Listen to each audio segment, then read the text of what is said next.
بسم اللہ الرحمن الرحیم۔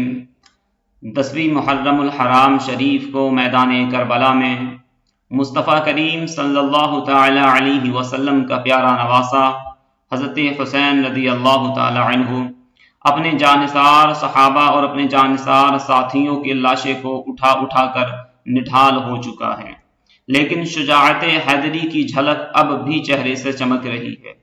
شیر خدا کے شیر نے اپنے تمام گھرانے کو مصطفیٰ کریم صلی اللہ تعالی علیہ وسلم کے دین کی خاطر لٹا دیا۔ اب امام حسین رضی اللہ تعالی عنہ جب دیکھتے ہیں کہ کوئی باقی نہ رہا تو امام حسین رضی اللہ تعالی عنہ خود گھوڑے پر سوار ہوتے ہیں اور یزیدی لشکر کی جانب کوچ کرتے ہیں۔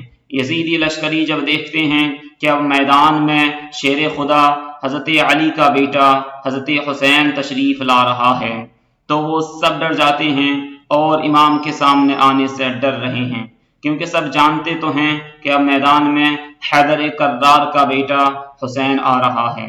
سبھی نے پیغمبر خدا محمد مصطفیٰ صلی اللہ تعالی علیہ وسلم کا یہ فرمان بھی سن رکھا تھا کہ حسین مجھ سے ہے اور میں حسین سے ہوں، لیکن ان بدبختوں کی آنکھوں پر لالچ اور حرص نے پردہ ڈال رکھا تھا اور ہر کوئی دربار یزید میں اونچا مقام اور مرتبہ حاصل کرنے اور انعام و اکرام کے لالچ میں وہ پڑا ہوا تھا، لیکن تاریخ نے ایسی بزدل فوج نہ دیکھی۔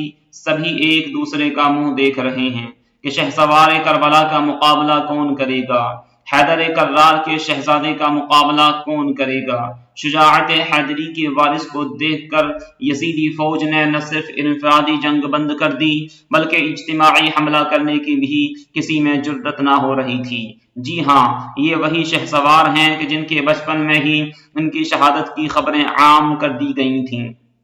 مصطفیٰ کریم صلی اللہ تعالی علیہ وسلم ایک مرتبہ اپنی بارگاہ میں تشریف فرما تھے کہ حضرت جبرائیل امی حضور صلی اللہ علیہ وسلم کی مقدس بارگاہ میں حاضر ہوتے ہیں اور حاضر ہو کر دیکھتے ہیں کہ امام حسین حضور صلی اللہ علیہ وسلم کی گود میں جلوہ فرما ہیں۔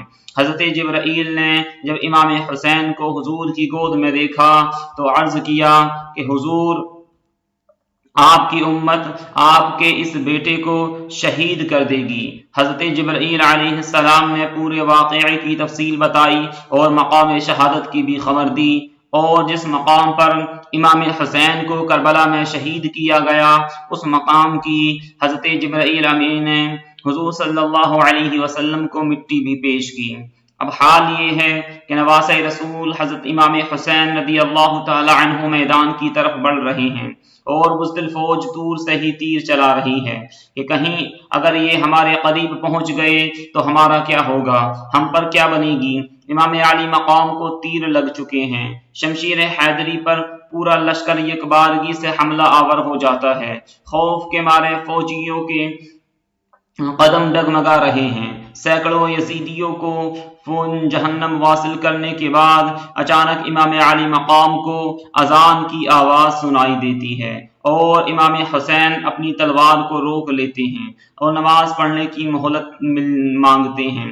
یہی وہ وقت تھا کہ جب شمر لعی کے جوش دلانے پر مالک کندی نے پیچھے سے ایک ایسا وار کیا کہ تلوار کلاه مبارک کو کاٹتی ہوئی کاسۂ سر تک پہنچ گئی۔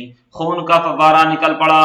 جیسے جیسے وقت گزرتا گیا امام علی مقام کے جسم پر تلواروں، نیزوں اور تیروں کے زخم بڑھتے جا رہے تھے، لیکن پھر بھی کسی کی ہمت نہ تھی کہ شجاعت کے اس کوہ گرا کو شہید کر سکے۔ شمر ملعون کے کہنے پر سب نے تیروں کی برسات کر دی۔ خولی ابن یزید نواسۂ رسول صلی اللہ تعالی علیہ وسلم کا سر کاٹنے کے لیے آگے بڑھا، لیکن ہاتھ کانپ گئے۔ پھر شقی القلب، بدبخت اور ذلیل انسان سنان ابن انس آگے بڑھا اور انعام و اکرام کے لالچ میں اور بلند مرتبہ حاصل کرنے کے لالچ میں امام علی مقام کا سر تن سے جدا کیا۔ ملعون ابن زیاد کے حکم پر تمام سر نیزوں پر چڑھا دیے گئے اور جسم اطہر کو گھوڑوں کی ٹاپوں تلے پامال کیا گیا۔ شہادت حسین رضی اللہ تعالی عنہ تاریخ انسانی کا ایک غیر معمولی واقعہ ہے کہ پیغمبر کے پیروکاروں نے اپنے پیغمبر کے نواسے کو بے دردی سے شہید کر کے اس کا سر اقدس نیزے پر سجایا۔ یہی نہیں، خاندان رسول صلی اللہ علیہ وسلم کے شہزادوں اور اصحاب حسین کو بھی اپنے انتقام کا نشانہ بنا کر انہیں موت کے گھاٹ اتار دیا۔ نواسے رسول حضرت حسین ابن علی رضی اللہ تعالی عنہما اور ان کے 72 جانثاروں کے خون سے کربلا کی ریت ہی سرخ نہیں ہوئی، بلکہ اس سرخی نے ہر چیز کو اپنی لپیٹ میں لے لیا۔ محدثین بیان فرماتے ہیں کہ امام علی مقام کی شہادت پر نہ صرف دنیا روئی بلکہ زمین و آسمان نے بھی آنسو بہائے۔ محدثین یہاں تک بیان فرماتے ہیں کہ نواسے رسول صلی اللہ تعالی علیہ وسلم کی شہادت کے وقت بیت المقدس میں جو پتھر اٹھایا گیا اس کے نیچے سے خون نکلا۔ شہادت حسین کے بعد ملک شام میں بھی جس پتھر کو ہٹایا گیا اس کے نیچے سے خون کا چشمہ ابل پڑا۔ محدثین کا کہنا ہے کہ شہادت حسین پر پہلے آسمان سرخ ہو گیا پھر سیاہ ہو گیا۔ امام طبرانی معجم الکبیر میں محمد بن سیرین سے روایت کرتے ہیں کہ حضرت امام حسین رضی اللہ تعالی عنہ کی شہادت کے وقت آسمان پر سرخی چھائی رہی۔ اس کے علاوہ امام بیہقی نے اپنی کتاب دلائل النبوہ میں بیہقی میں یہ روایت نقل کی ہے کہ حضرت علی بن مسہر نے اپنی دادی سے یہ روایت کی کہ انہوں نے کہا کہ امام حسین کے زمانے میں کم عمر اور دوشیزہ تھیں۔ اس وقت آسمان کئی دنوں تک جمے ہوئے خون کی مانند ہو گیا تھا۔ امام حسین کی شہادت کے بعد سید زادیوں کو قید بنا لیا جاتا ہے۔ اب اسیران کربلا کا قافلہ شہیدوں کے سروں کے ساتھ کوفہ کی جانب روانہ ہوتا ہے۔ ادھر کربلا کی ریت پر سید زادوں کے جسم بغیر سروں کے بے گور و کفن بکھرے پڑے ہیں۔ اللہ اکبر، اللہ اکبر۔